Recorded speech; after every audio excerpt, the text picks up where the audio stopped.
Mahal. Mahal. Di ba sabi mo, papayos ka ng motor mo? Papachange oil ka ng motor mo? Tapos yung makina? Magpaayos ka na ngayon. Kasi bawal na yun sa bawal na yun sa New Year. Ngayon ka na magpaayos. Pera. Ano? Pera. Bibigyan kita ng pampaayos ng motor mo. Basta meron isang condition. Di ba sabi mo, ipapachange oil mo yung motor mo?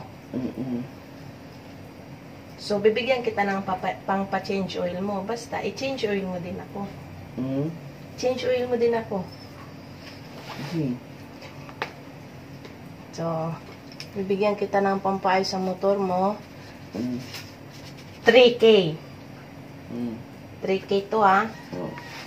Pero sa isang kondisyon, kakainin mo ko 5 hours. Kakainin mo ko 5 hours. 5 hours? Ayaw mo? Hindi mo. Bahala ka. Hindi yan maayos yung motor mo. Siyempre, makina yung ipapaayos mo, kaya kailangan 5 hours kain. Ayaw mo? Bahala ka dyan. Isang oras lang. Hindi, 5 hours gusto ko eh.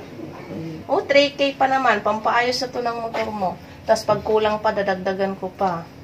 Gagawin kong 5,000. 5,000 o 5 hours kain. Tagal, dalawang oras. Sige na. 5 hours o 5 hours kain o 5K. Pampaayos ng motor. 5K na lang, 5K. 5K na lang. Well, are you sure? Oo. Sige na.